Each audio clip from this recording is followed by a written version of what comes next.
New Zealand Finance Minister Nicola Willis has delivered tax relief in her first budget.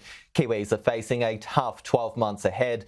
Updated economic forecasts from Treasury have revealed the economy is in worse shape than first thought. In terms of whether or not it'll get the economy back on track, the economy's already in a very, very hard place at the moment. Those expectations around future economic activity pretty limited. In fact, even with the tax cuts coming through and stimulating a bit more spending, the Treasury expects that private consumption, what households are putting out there into the economy, will be lower than what they first thought in December. So these are challenging times. The government has made some pretty limited choices for itself in the future around future spending. That means that effectively New Zealand might be running effective zero budgets the next couple of years, meaning that any additional spending that needs to come forward will have to be met with offsets in other areas, a pullback in funding in others. Despite a $17 billion drop in Crown revenue, the New Zealand government has found enough savings to fund a $13.6 billion tax package from the end of July. Tax brackets are being adjusted with a range of subsidies that will put around $30 per week back into the pockets of Kiwis. 2/3 of funding will boost frontline services following deep cuts to the public service back end. These values are in Australian dollars, and over the next 4 years, $7.5 billion will fund health. $2.7 billion is being set aside for education ahead of a curriculum overhaul. The same amount will be spent on law and order, expanding prisons and hiring more staff, including 500 extra police officers. $1.1 billion will be spent on infrastructure in a bid to grow the economy. So, who's missed out? Borrowing over the next 4 years is being increased by $11 billion more than the forecast last year. Net debt is forecast to peak at 43.5% of GDP in 2025. A number of Māori-specific initiatives have been cut. Cancer patients have missed out on pharmac funding for treatment, and government departments have been asked to save up to 7.5%, and around 5,000 public sector roles are reported to be cut. New Zealand Finance Minister Nicola Willis joins me now in the studio. Welcome to New Zealand Edition. Great to be on the show. You've had to make some tough choices here. How are you feeling after delivering your first budget? Oh, look, I'm feeling really good. We've delivered on our core commitments to New Zealanders. We're managing the books more responsibly, delivering tax relief and investing in core frontline services through a program of ongoing savings and reprioritisation. We're doing what we said we would do and what will rebuild the New Zealand economy.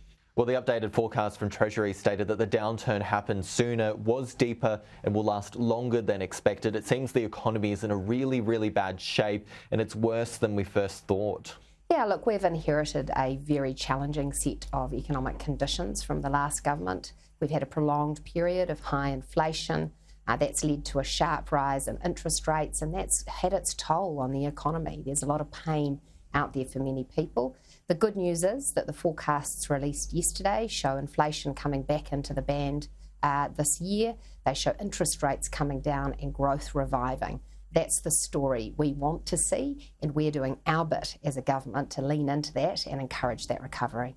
We're also expecting a surplus in 2028, so there's some good news there. But money is really tight at the moment. You've got the tightest operating allowance since 2017 at around $3 billion. So the money is tight, and you've had to make some really tough choices, it seems here. One of the promises before you were elected was 13 cancer drugs, funding for those 13 cancer drugs. And you didn't deliver that. What was it like making these tough choices? Because clearly, if you're making decisions like that, every single bit of money matters here. Look, it's really difficult because, of course, my heart goes out to any family who have a loved one who has cancer and isn't able to access the treatment that they deserve. In this budget, part of what we've had to do is a clean-up job of fiscal holes that were left to us by the last government.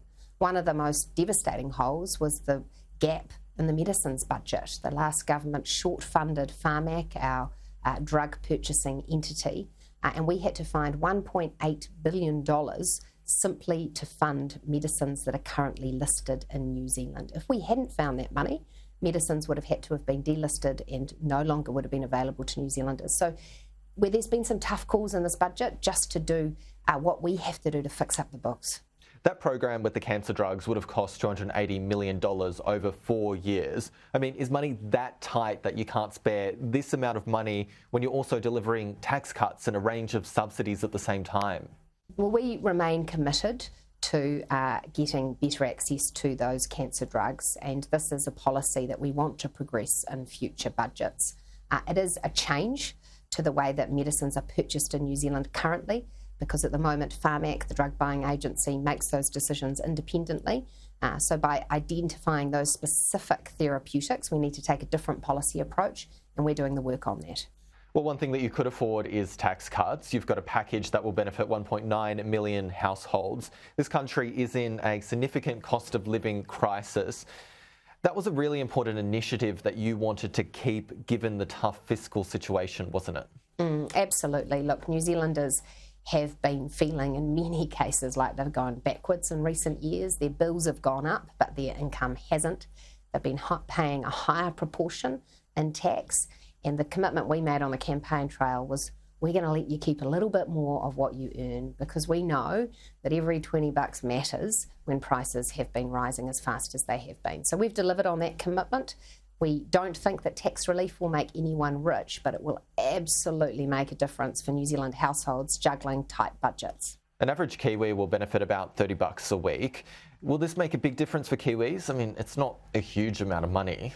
Oh, look, it will make a difference. I spoke with people on the campaign trail who said that that was the difference between them being in overdraft or not.